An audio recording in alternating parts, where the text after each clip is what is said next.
5 gang-linked criminals were set free by Judge Boasberg, with nothing more than a whispered sentence, no paperwork, no oversight. No one dared question him until Jasmine Crockett stood up. It happened late on a Friday, in a dim courtroom built to keep things quiet, where one man in a robe overrode national security without a single signed order. But Jasmine Crockett brought a folder, a message, and a mother's broken letter, and asked the one question no one ever dared. What if Judge Boasberg didn't fail justice? He hijacked it. This isn't fiction. This is about sealed hearings, encrypted secrets, and a woman who forced America to finally look behind the robe. Stay with us. This is a story worth every second of your time. Friday evening at the federal courthouse in Washington, D.C. felt more like the set of a forgotten noir film than the center of American justice. The hallways were dim, washed in flickering, fluorescent light. Most court staff had clocked out, leaving behind an eerie silence broken only by the buzz of old vents and the soft echo of rubber soles on marble. But in courtroom 3B, buried near the back of the building, different kind of energy pulsed. A small team of ICE agents, led by Field Director Miguel Ochoa, had locked down the room. Their mission: finalize the paperwork for the deportation of 5 high-priority targets, foreign nationals with verified affiliations to MS-13. These weren't ambiguous cases or administrative oversights. These were violent offenders, men tied to human trafficking, ritual killings, and mutilation videos passed between cartel phones like trophies. The ICE team worked fast, nerves sharp. The air smelled of burnt printer ink and sweat. Outside, the last of the sunlight bled through stained glass windows, casting long red slashes across the marble floor. And then the door creaked. Without warning or protocol, Judge Boasberg stepped into the chamber. No robe, no gavel, no clerk in tow. Just him, calm, stone-faced, carrying nothing but the silence of someone who knew he didn't have to explain himself. The agents froze. Ochoa's pen hovered over the signature line. One of the younger officers instinctively stood straighter, hand drifting toward the security badge on his belt. Boasberg walked with a slow, deliberate pace toward the bench, not to sit, but to lean forward slightly, hands clasped behind his back. His voice was low, almost gentle, but the words that came out detonated like a flashbang. "Cancel the operation," he said. "They stay." The room fell still. Ochoa looked up, blinking. "Excuse me, Your Honor?" His voice cracked slightly, despite years of field operations. "You heard me," Boasberg said, eyes not even meeting his. "We don't have documentation. DHS requires—" "They stay," Boasberg cut in, sharper this time. "No transfers, no removals, not tonight." Ochoa's eyes narrowed. He motioned to the thick dossier on the table. Mugshots, gang affiliations, internal risk ratings. "Sir, this group isn't just undocumented. They're violent. We have active warrants from 2 Central American governments. One of them executed a family in El Salvador last year. We've got digital surveillance.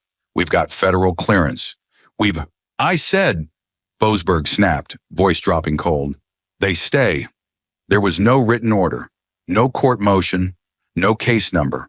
Just a man in a tailored suit, weaponizing authority in its purest, most terrifying form. The ICE team stood paralyzed. They had training for armed resistance, for courtroom objections, for political protests, but not for this. A judge breaking the rules, not with rage, but with calm, surgical silence. Ochoa felt a slow boil rise inside him. He was risking the careers of his men. He was watching justice bend without even the dignity of resistance. Yet he also knew disobeying a federal judge, even verbally, could collapse his unit's entire operation and land them in contempt. Outside, the courthouse looked the same. But inside 3B, the law had just been hijacked by one sentence. And the worst part? There was no record of it ever happening. The leak was never meant to reach the public. It began as a whisper, a troubled ICE agent confiding in a friend, a staffer nervously mentioning something strange to a local journalist. Then came a trickle of anonymous tips, 5 violent offenders, protected by a federal judge's off-the-record verbal command. But the moment it reached the desks of mainstream editors, the story hit a wall. It wasn't lack of evidence, it was fear. Too few wanted to challenge a federal judge, especially one with Boasberg's pedigree. The Department of Justice refused to comment. Ongoing case, they said. Politicians feigned ignorance or gave non-answers when pressed. Newsrooms buried the lead under distractions, a celebrity divorce, a market dip, a hurricane forming somewhere off the Gulf. Something about the story was radioactive. And in Washington, D.C., radiation meant one thing. Power was being protected. But in Florida, someone was preparing to break the silence. Tallahassee that morning was heavy with a strange tension, like the air before a storm, electric and expectant. The small square in front of the Municipal Civic Hall had been empty for years. But today it bore quiet witness to something rare. A woman about to challenge the system, not from within it, but in defiance of it. Jasmine Crockett stood still beside a makeshift wooden podium, its lacquer faded by sun and time. No fancy backdrop, no red, white, and blue bunting, just brick walls, rusty railings, and a cracked sidewalk under her heels. Her staff had begged her to wait, to gather allies, to build a media plan, to secure legal cover. But Jasmine had waited long enough. The country had waited long enough. And while others measured their words, she had measured her resolve. In her left hand was a sealed brown folder, edges creased, corners sharp. Inside it, months of memos, encrypted messages, whistleblower testimony, and one gut punch of a timeline that led straight to Judge Boasberg's chambers. She laid it carefully on the podium like a live wire. Only a few reporters had shown up, local freelancers, one national outlet that hadn't been blacklisted yet, and a skeptical podcaster with a voice recorder the size of a phone. But Jasmine didn't need a crowd. She needed truth. She needed the words she was about to say to carve their way into the silence like fire into ice. Her voice, when it broke the morning air, wasn't loud, but it had weight. "This isn't political," she said slowly. "This is foundational. This is about what we're all told to believe in, that justice is blind, that no one is above the law, that the bench serves the Constitution, not itself. That trust has been shattered, and I intend to show you exactly how." A hush fell over the square, not from awe, but from gravity. She wasn't grandstanding. She wasn't spinning. She was delivering. The American flag above the building rattled in a gust, almost on cue. Jasmine's eyes scanned the sparse crowd, not for validation, but to make sure they were listening, because she was about to go after someone no one else dared name.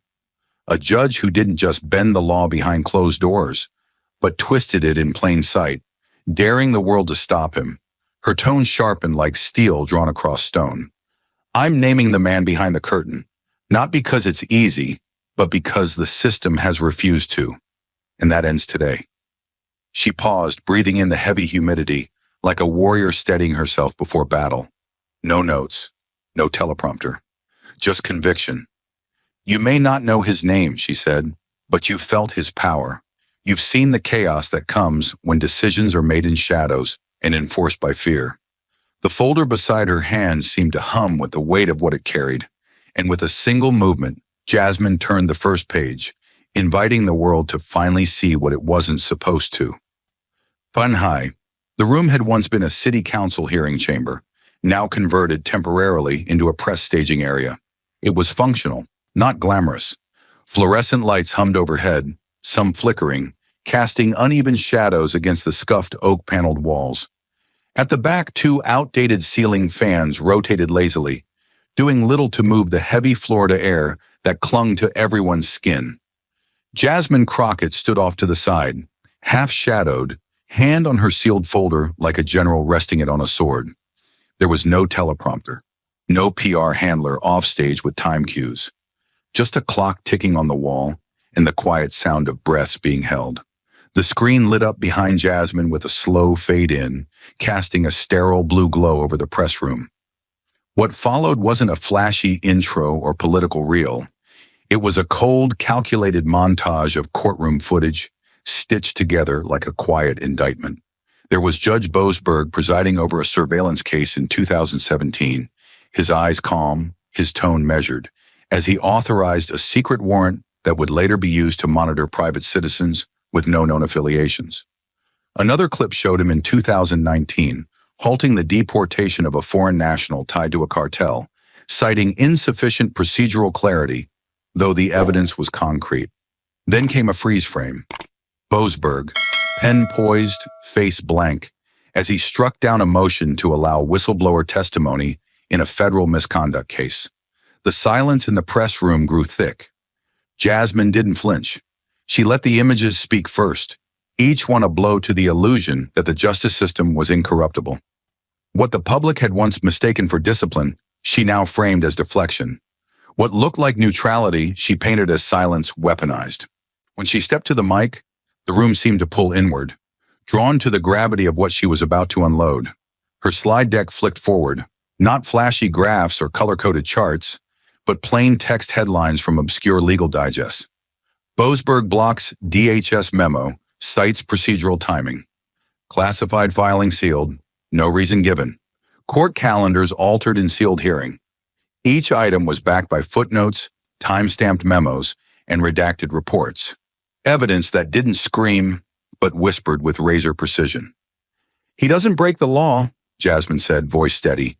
"He reinterprets it quietly in the dark, where no one looks." She pointed to one particular slide, an order filed at 4:43 p.m. on a Friday, then amended without notice the following Monday. "That's not a mistake," she said. "That's a pattern." Reporters scribbled faster. A few stopped typing altogether, just watching. Jasmine's presence wasn't theatrical, it was surgical. She was cutting the mask off a man the system had let operate unchecked for years, and now for the first time, someone was finally naming him. She closed the slide deck with one click. The room went dark momentarily before the lights above flickered back to full brightness. No one moved. The weight of what had just been laid bare settled like a heavy fog over the crowd. Jasmine took one step back from the mic and let her final words land without resistance. "If you still believe this is about a single case or a single man, then you haven't been paying attention. A beat. But I have, and I'm not afraid to show the world what I've seen."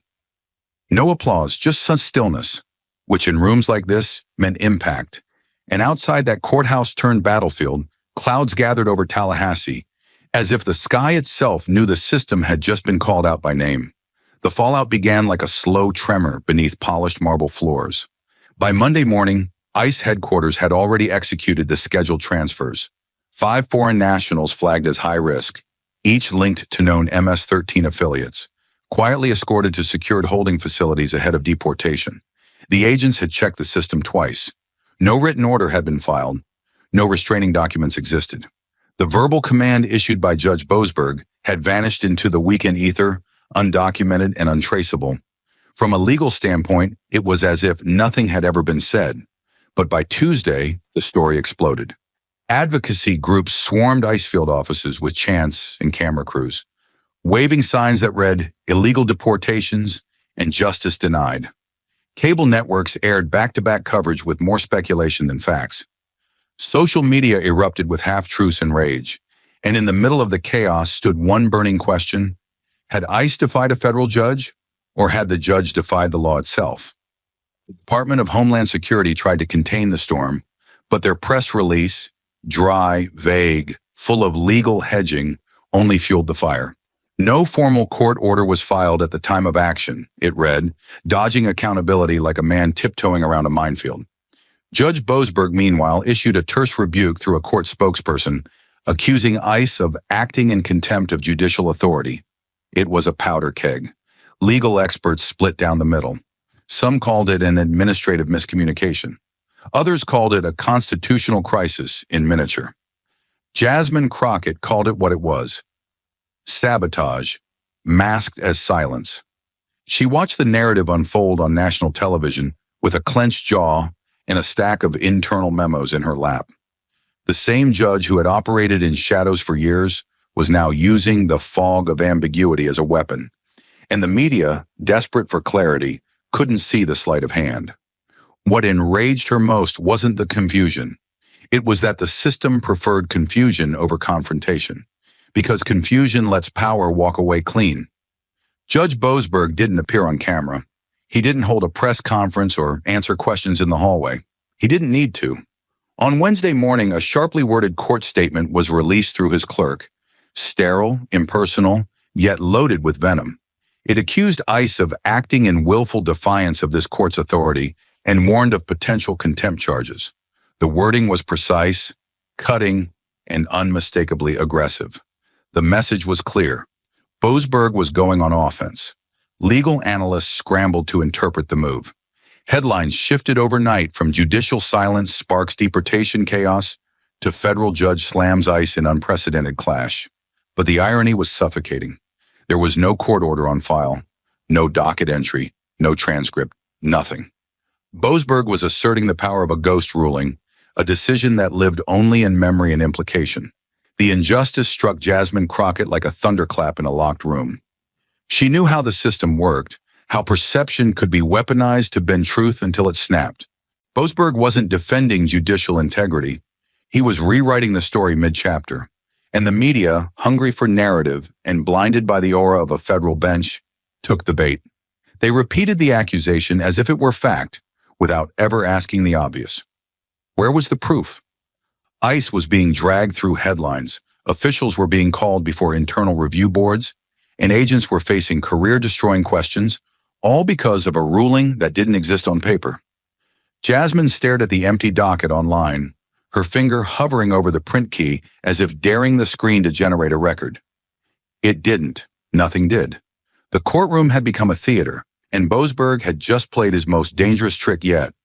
Command without consequence, accusation without evidence, power without paper. Judge Boasberg had fired his first shot, turning a non-existent ruling into a public accusation, twisting silence into intimidation. But while the media scrambled and the public argued over press releases, Jasmine Crockett had already started the real battle. Away from cameras, behind a locked door, with nothing but raw data and the bitter scent of betrayal in the air. Her office didn't look like a battlefield. Not at first glance. It sat on the top floor of a quiet brownstone in Northwest D.C. Its blinds always drawn, the entry protected by a biometric lock and a silent alarm system. But inside it pulsed with intensity. The lights were low and warm, casting amber shadows across the walls, which were plastered edge to edge with documents. Court filings, redacted memos, call logs, and satellite maps. All tacked up like pieces of a puzzle no one else had even realized was missing.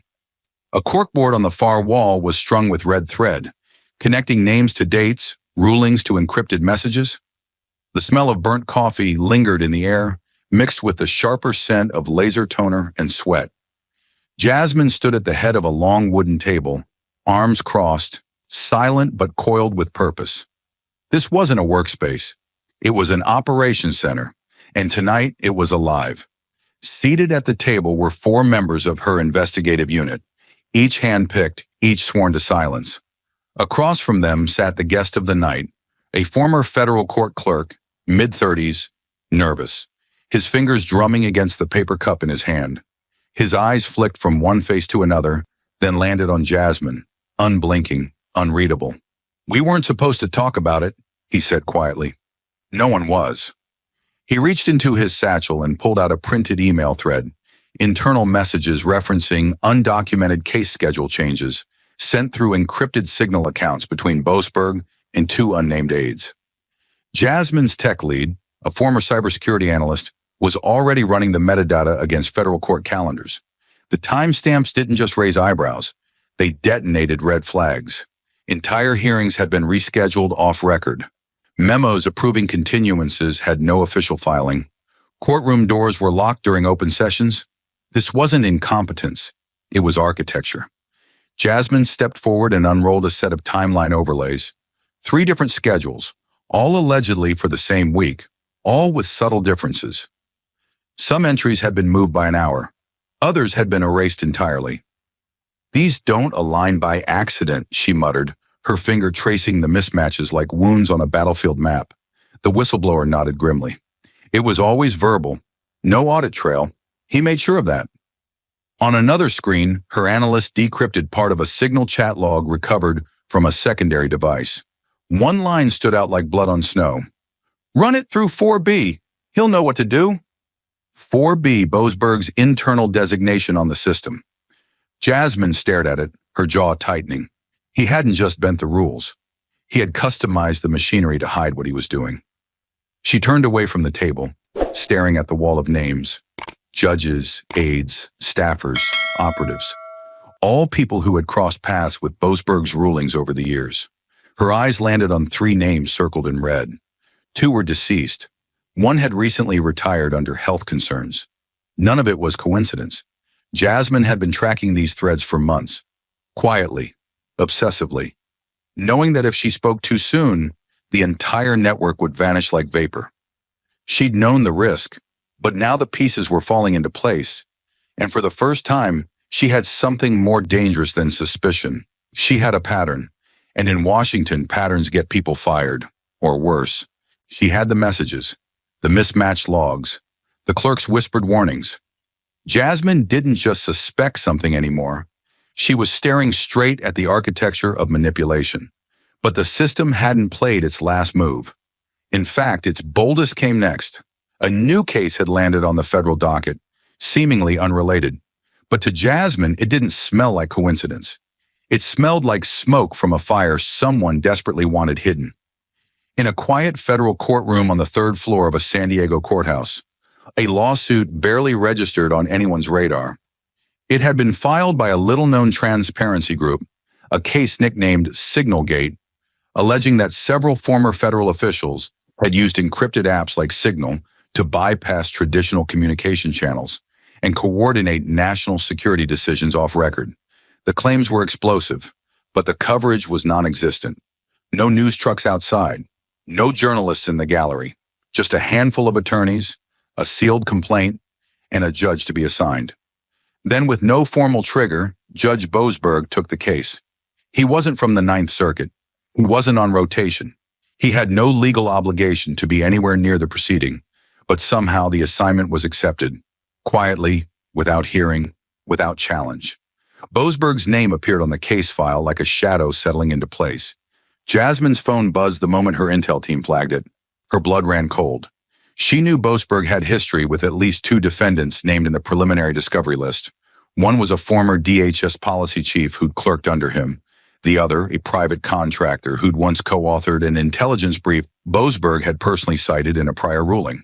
The conflict wasn't just ethical, it was personal. And yet he offered no disclosure, no recusal, no transparency. Instead, he sealed the entire docket under the justification of national interest. Hearings were closed, witness names redacted. Schedules vanished from the court's online calendar. Even the room number changed without notice. The courtroom doors were locked before sunrise. No docket announcement, no press credentials accepted. By 8 a.m., federal marshals had already posted at both entrances to the San Diego courthouse's East Wing, quietly turning away anyone without a name on the internal list. A list no one outside the system had ever seen. The hearing room itself was darkened, blinds drawn tight, and observers' seats removed entirely. No journalists were allowed inside. No public transcript would be produced. The official reasoning cited matters of national security, but the reality was simpler. Truth had just been quarantined. Witness names were never released.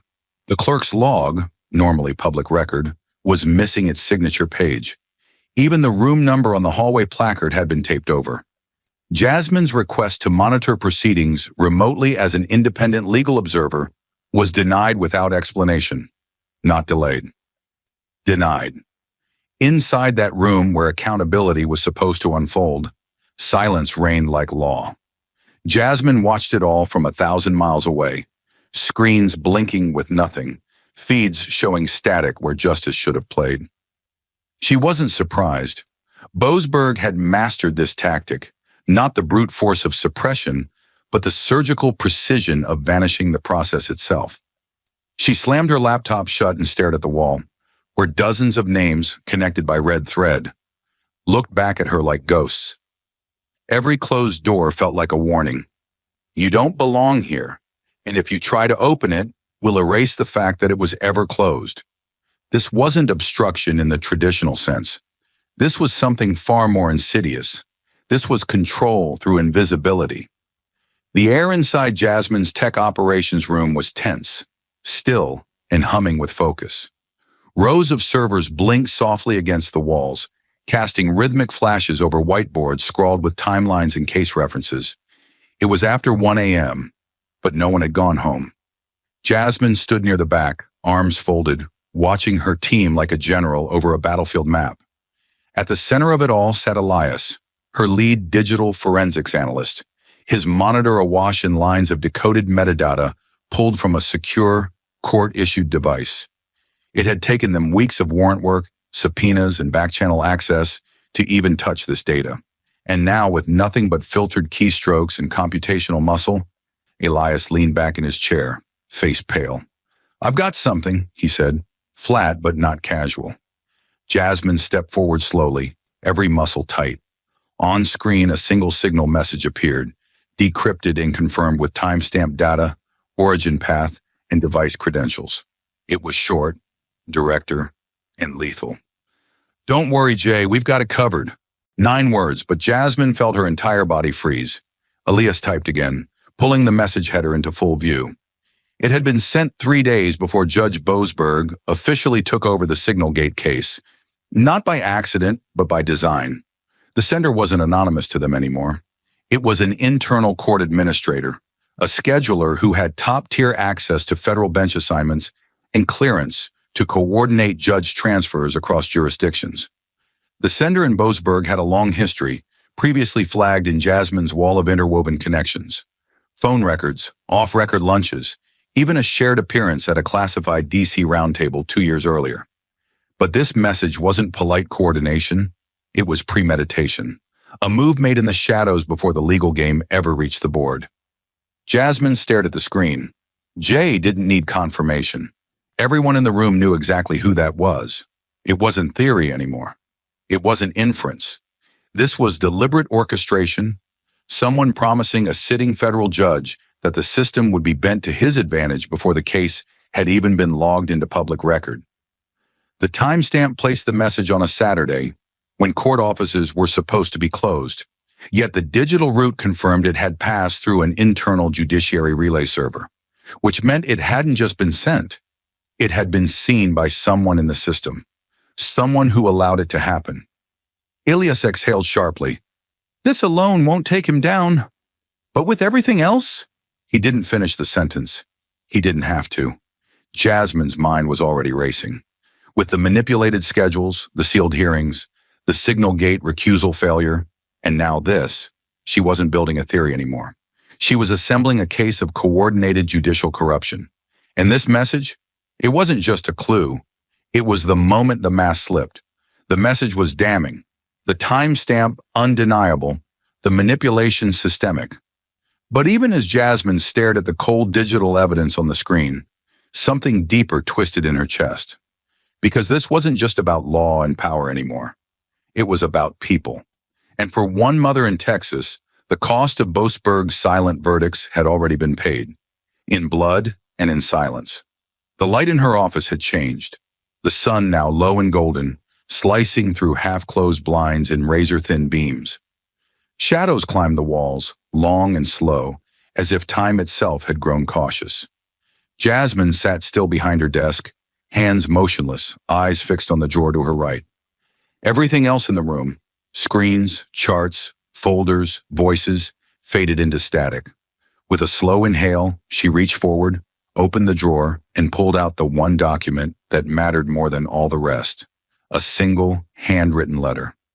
Folded along soft creases, the paper had yellowed, and the ink had begun to blur at the edges. She had read it before, dozens of times, but somehow it always felt heavier the moment she held it. She unfolded it slowly, deliberately.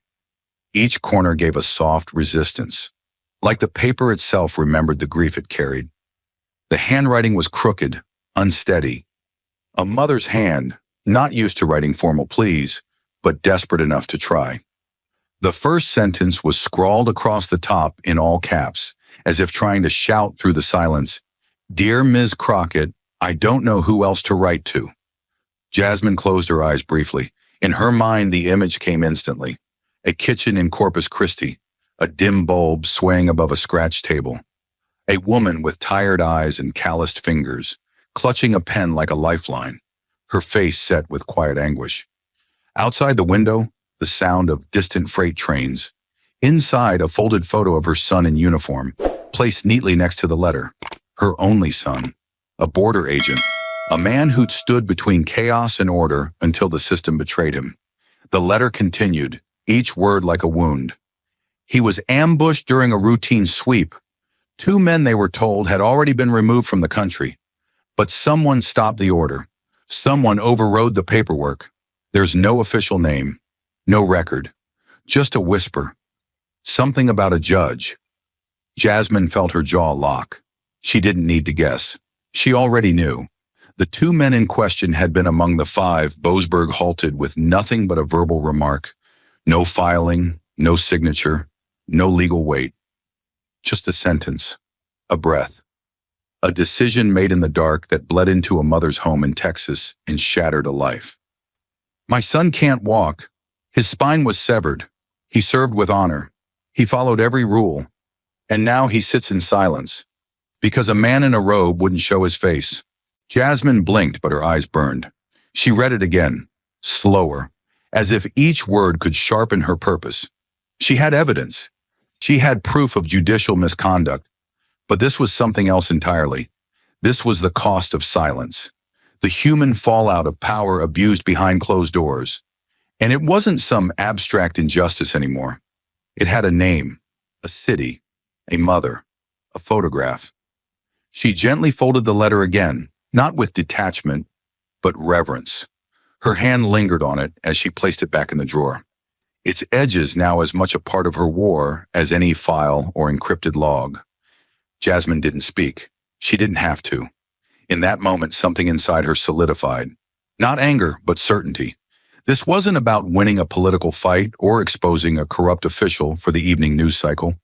This was about making sure no one else ever had to write a letter like that again. And as the last strip of daylight vanished from her window, Jasmine leaned forward, lit the screen in front of her once more, and whispered, more to herself than anyone else. You hurt the wrong family, Judge. You buried the wrong truth. Then she picked up the phone and made the first call that would change everything. The letter stayed in the drawer, but its weight never left Jasmine's chest.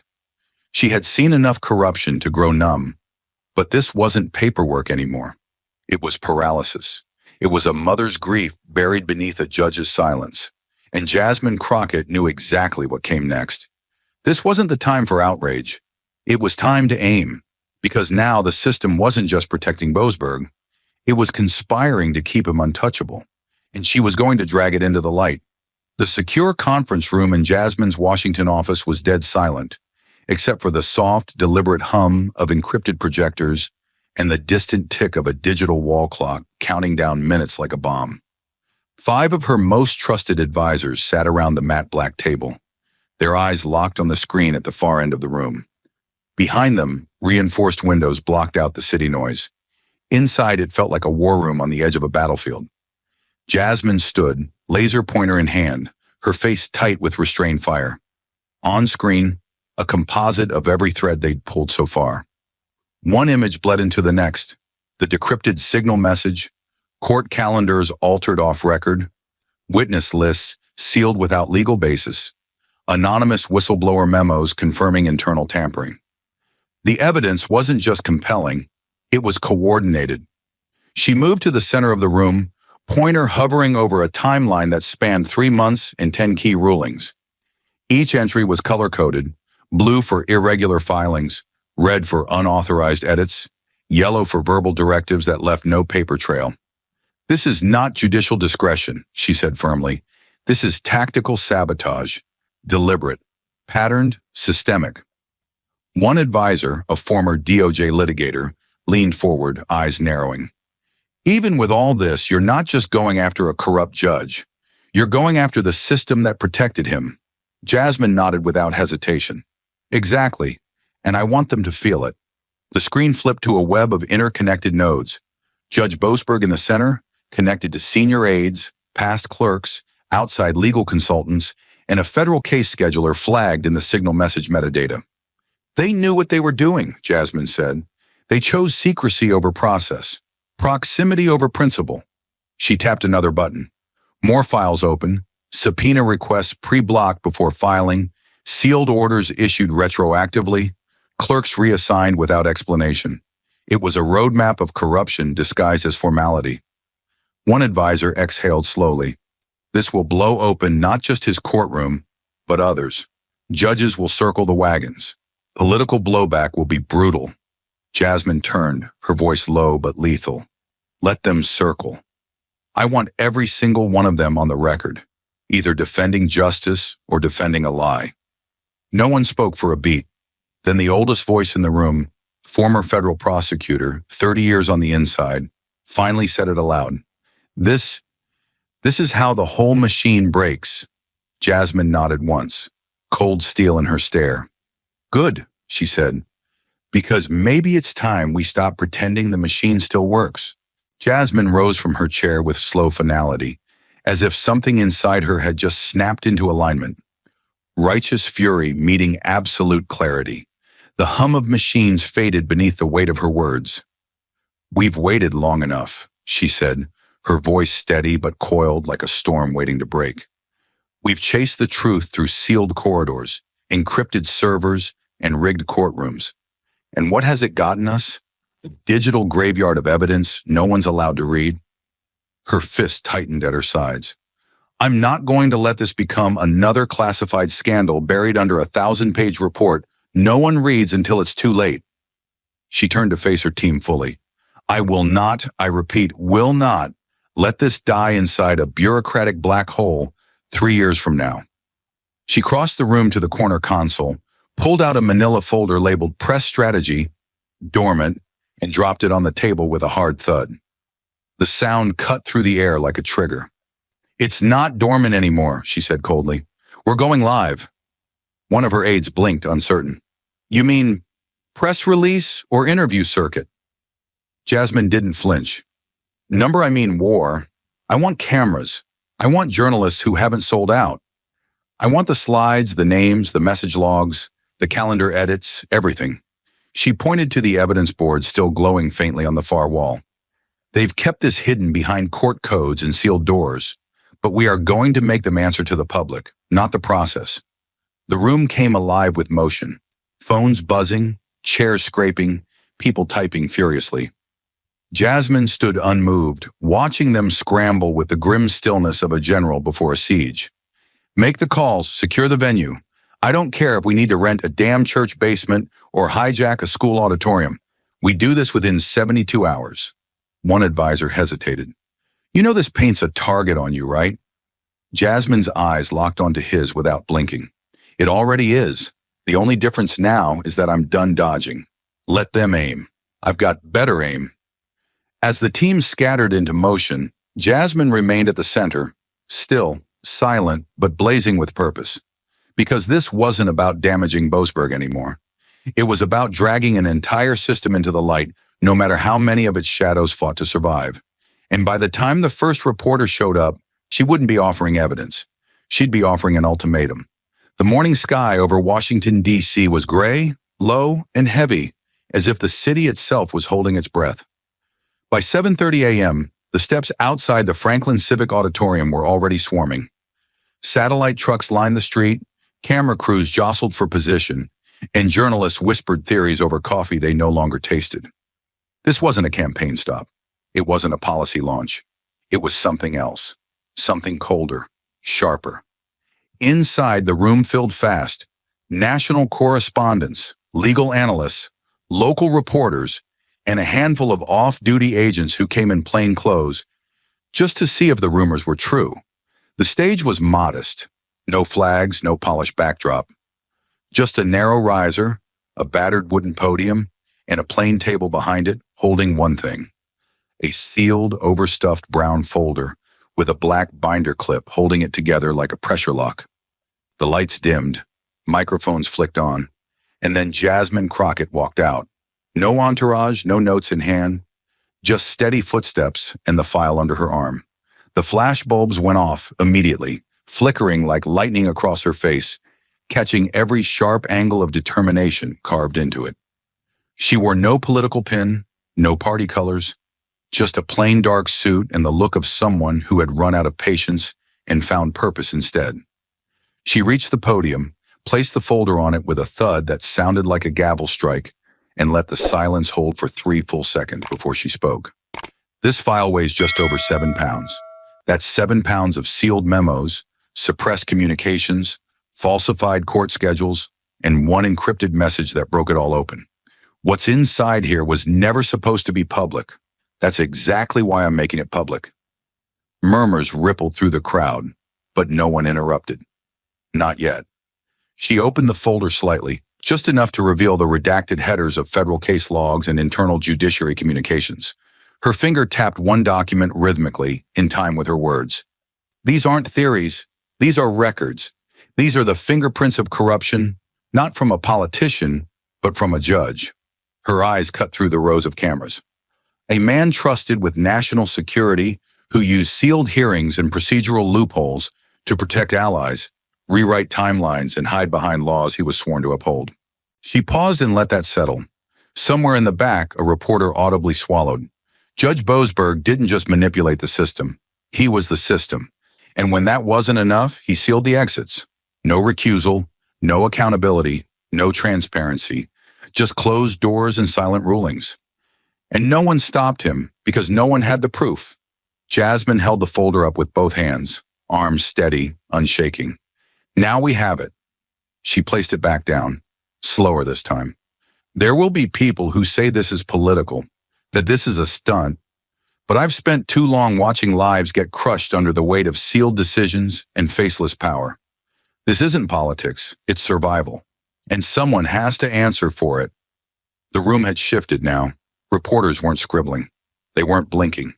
They were watching, because in that moment, Jasmine Crockett wasn't just revealing a scandal. She was lighting a fuse. And the explosion wasn't measured in headlines. It would be measured in resignations, subpoenas, and the first crack in a wall that had stood untouched for far too long. She closed the folder, stepped back from the mic, and said the last line not with anger, but with finality.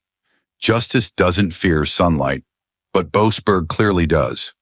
And just like that, she stepped away, leaving the country, the courts, and the cameras to choose which side of the truth they were willing to stand on.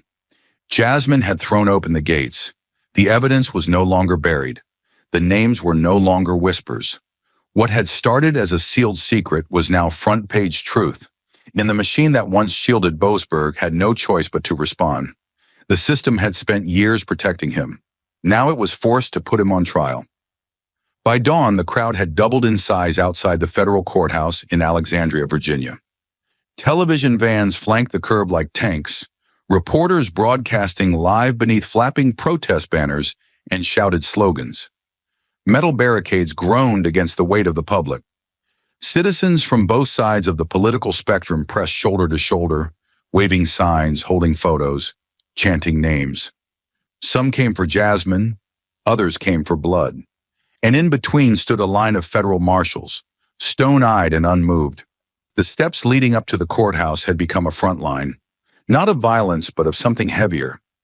National confrontation. And while the world watched the doors, Judge James Boasberg was already inside, escorted like a ghost through a back entrance, his face shielded, his posture tense. The corridor he walked was quiet, too quiet. Gray cement walls, emergency lights flickering overhead, a single line of guards at his back. He wasn't handcuffed, but he might as well have been. For the first time in decades, he was not in control. There were no chambers to retreat to, no robe to shield behind, no courtroom silence to command.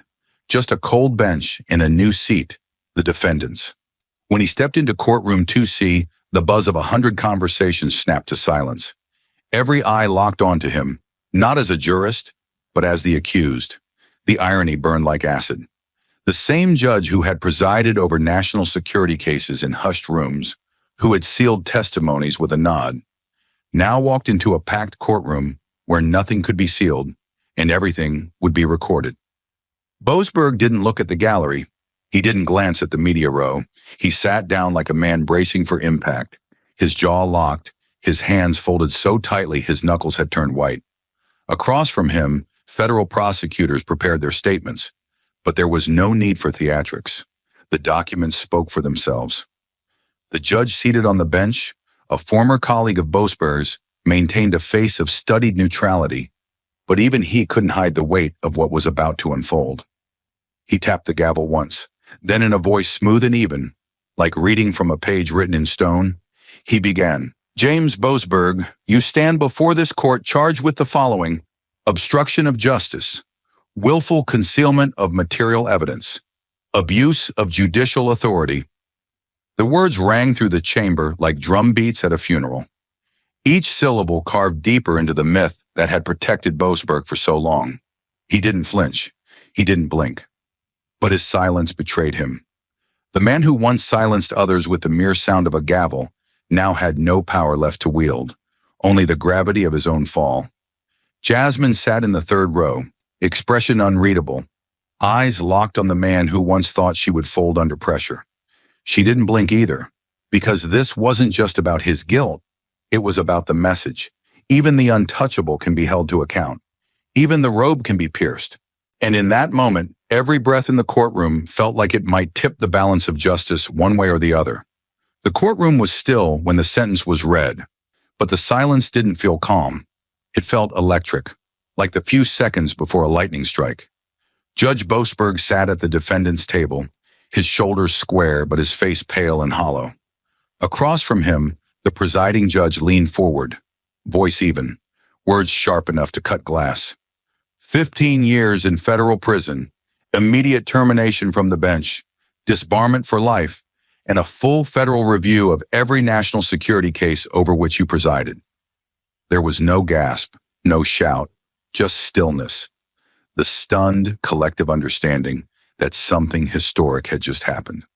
A federal judge had not only been tried, but convicted, sentenced, stripped down to nothing. Boasberg didn't react. He didn't look around. He didn't plead for leniency or give a defiant speech. He simply sat there, a man who had once wielded the full weight of American justice like a private weapon, now buried beneath it. His attorneys didn't comfort him. They packed up their notes quietly, mechanically, like men finishing a funeral. Behind them, a U.S. Marshal stepped forward. No handcuffs yet, just presence, symbolic, certain. This wasn't an arrest. It was a transfer of power, from untouchable robe to numbered inmate. The gavel fell one last time. Not his, never again. The sound echoed through the chamber, not as punctuation, but as a reckoning. Boasberg was no longer judge, no longer your honor, no longer anything but a name that would stain every case file he had ever touched. Within hours, DOJ issued a formal memo to all federal courts. Suspend enforcement of any national security ruling previously issued by Boasberg, pending review. The list was long, the implications massive, every judgment he'd ever signed, now infected with doubt. He stood finally, escorted not by a clerk or an assistant, but by two silent marshals in gray jackets.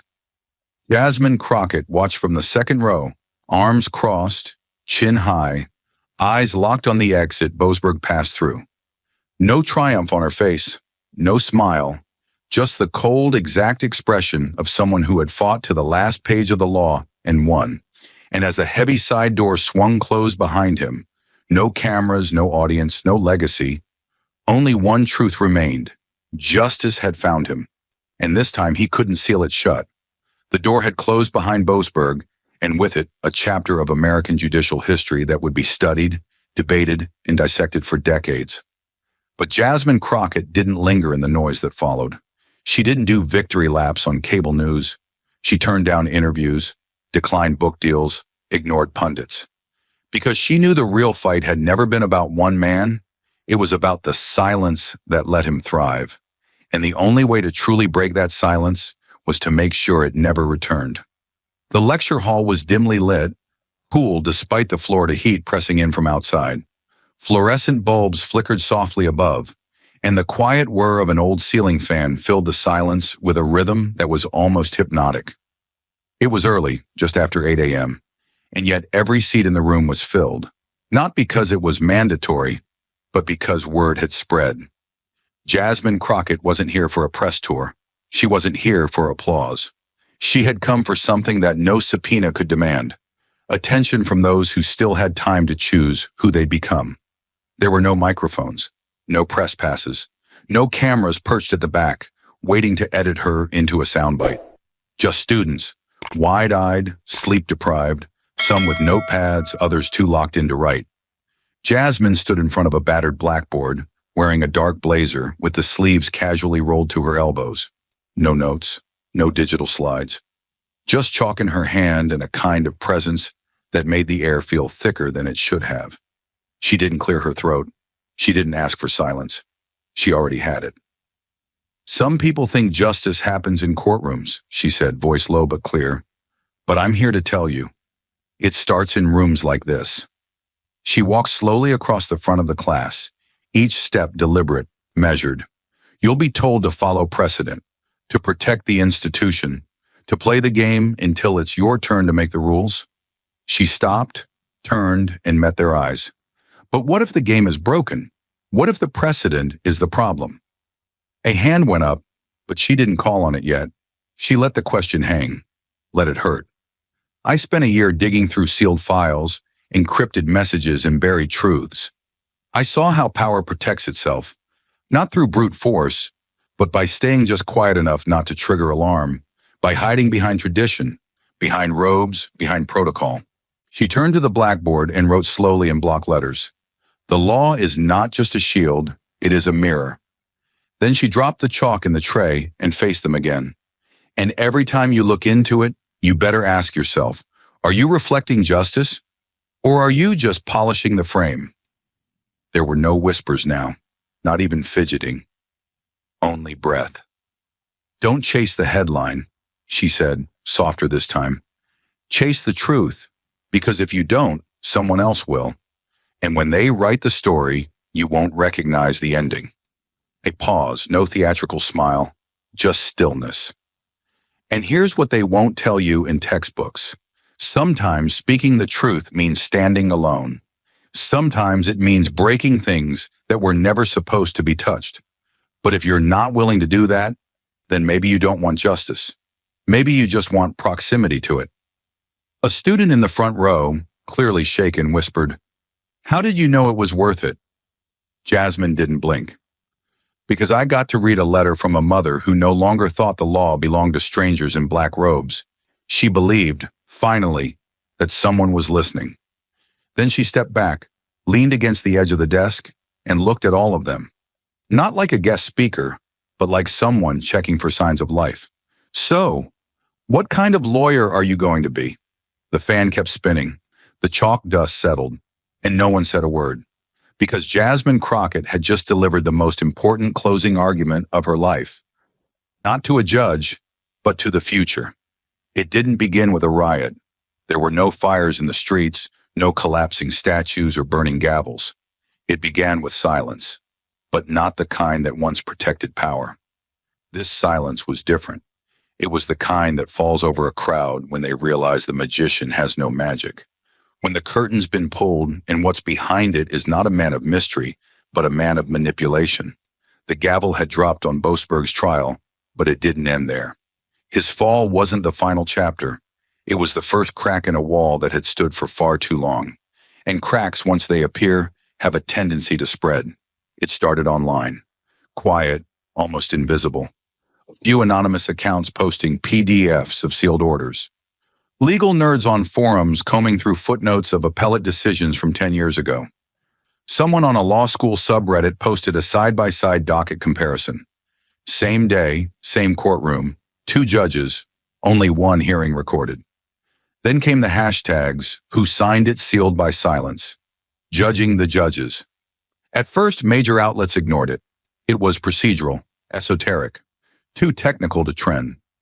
But what they failed to understand was that Jasmine Crockett had taught the public one thing above all else, that the boring parts of the system, the ones hidden behind clerical jargon and legal Latin, were exactly where the power hid. And now the people were looking. Within weeks, a small team of investigative journalists launched a project called Black Robe Files, a database compiling judicial records, recusals, sealed rulings, and the frequency of unexplained calendar changes by federal judges. It was crowdsourced, unfunded, But it exploded. Law students from across the country began contributing voluntarily, cross-referencing public transcripts with redacted court logs, and uploading discrepancies by the hour. They found hearings that were scheduled but never happened. They found decisions issued without a hearing at all. They found names of defendants whose court records vanished post-sentencing. They found patterns. And the more they found, the more questions followed. A junior senator from Oregon gave a speech on the Senate floor demanding an independent commission to audit closed federal cases from the last 2 decades. His colleagues laughed until a whistleblower came forward from the Fourth Circuit, confirming a culture of strategic sealing to avoid political blowback on high-risk cases. That laughter stopped immediately. Suddenly, oversight wasn't just a soundbite, it was an inevitability. Then came the journalists. A Pulitzer-winning reporter released a 2-part exposé titled The Hidden Docket, which focused on a single immigration case from 2016 where a woman was deported under the order of a judge who, the report revealed, never actually presided over the hearing. He'd signed the order remotely while vacationing in Bermuda. His signature was digitally applied by an aide who later became his law clerk. The judge declined to comment. 2 weeks later, he quietly announced early retirement for health reasons. Meanwhile, in classrooms, something changed.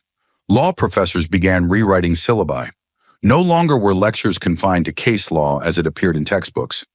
Now they brought real court dockets onto the screen. They showed sealed filings. They debated whether justice could exist in a system where its most critical decisions were hidden from the very people they govern. Students stopped asking, "How do I win?" and started asking, "Why don't we see this sooner?" But perhaps the most telling shift happened in courthouses themselves. Marshals began reporting unusually high numbers of citizens requesting to attend public hearings, even those unrelated to their own lives. People were showing up to observe, just to watch, just to make sure. One district judge in Texas, long known for his secretive handling of environmental regulatory cases, walked into court to find 30 strangers sitting silently in the gallery, arms crossed, watching every word he said like jurors without seats. He paused before speaking, unsure how to continue. In Los Angeles, a motion was filed to unseal a group of surveillance-related decisions from 2014, believed to have been signed off without adversarial counsel present. The judge who had signed them quietly stepped down before the motion was ruled on. In Chicago, a defense attorney reopened a 2009 drug trafficking case, armed with new documentation showing that the presiding judge had shared private communications with federal prosecutors about scheduling delays. Emails now flagged as inappropriate ex parte contact. It wasn't just about Boasberg anymore. He had become a symbol, the robe turned inside out. Not because he was the only one who fell, but because he was the first to be dragged, screaming or not, into the daylight. And at the center of it all, quietly watching, never claiming credit, was Jasmine Crockett. She didn't tour campuses. She didn't publish a memoir. She didn't monetize her moment. Instead, she set up a nonprofit initiative called Clear Court, a watchdog program that trains citizens, students, and former legal professionals in how to audit, track, and challenge procedural anomalies in federal courtrooms. They called themselves civilian jurists. They showed up. They asked questions. And slowly, courts started preparing differently, not to hide, but to explain. That alone was revolution. There were still those who resisted, editorials accusing Jasmine of eroding faith in the courts, legal blogs warning of a slippery slope where judicial independence might collapse into populist chaos. But those voices began to sound tired, out of step, because for the first time in years, the public wasn't asking for revenge. They were asking for visibility, for transparency, for an answer to a question no one had dared ask. What if justice isn't blind? It's just looking the other way. 1 year later, Congress passed the Open Judiciary Act, requiring real-time docket publishing, mandatory audio recordings of all federal hearings, and immediate public disclosure of recusal statements. It wasn't perfect, but it was a start. It was a law written not by lobbyists, but by fear of the next Boasberg. And somewhere, in a quiet room far from cameras, Jasmine Crockett sat at a desk surrounded by case files from people she would never meet, Ordinary citizens who now had a map for a system once designed to keep them lost. She didn't smile. She underlined a name and turned the next page. Because justice, once awakened, doesn't roar. It learns to listen. And that is where the real reckoning begins. The courtroom is gone. The banners are down. The headlines have shifted. The firestorm has cooled to embers. But somewhere, buried beneath the noise and forgotten calendars, lies the question that matters more than the verdict itself. Not just about Boasberg, not just about Jasmine Crockett, but about us. What we allow, what we excuse, and what it takes for someone to finally say, enough. Because if this story is only remembered as the fall of one man, then we've missed the point entirely. This was never about one robe. It was about what the robe could hide. Jasmine didn't break the law to win. She used the law to expose how often it bends in silence. And what she uncovered wasn't a single judge's misconduct. It was a mirror held up to the entire institution, a reminder that when power goes unchecked long enough, it forgets what it was created to protect. But let's be honest, Jasmine's journey wasn't heroic in the way movies sell it. There were no triumphant montages, no inspirational music behind every breakthrough. There were threats, late nights, moments she nearly walked away. She was ridiculed, misquoted, dismissed. For months, people looked her in the eye and told her she was wasting her career. And still, she stayed the course, not because she wanted to be the face of justice, but because she knew what it looked like when justice had no face at all. And that's where the real lesson lies. Because for all the courtroom drama, encrypted messages, and media chaos, this story boils down to one unshakable truth. Systems don't rot all at once. They decay in silence. They degrade in the quiet compromise, the overlooked memo, the verbal order never challenged, the hearing rescheduled just for efficiency. The moment a judge decides that process is an inconvenience instead of a promise. And unless someone speaks up, unless someone shines a light into those cracks, the damage becomes permanent. Jasmine wasn't just speaking for herself. She was speaking for everyone who had ever stood on the wrong side of a bench and wondered if anyone in that courtroom was truly listening. For every mother who lost a son to a decision she was never allowed to read. For every agent told to follow orders, even when the orders were built in shadows. For every citizen who believed in justice until it disappeared behind redactions in legalese. Her courage wasn't loud, it wasn't dramatic, it was patient, calculated, surgical. Because real accountability doesn't arrive like a firework. It arrives like a scalpel. And it cuts deep. But here's the part most people will forget. Jasmine never wanted to destroy the system. She wanted to remind it of what it promised to be. She didn't swing a hammer. She held up a mirror. And for the first time in years, the system had no choice but to look. It flinched, it fought, but it looked. And that changes everything. Because from that moment forward, silence was no longer an excuse. Ignorance was no longer a shield.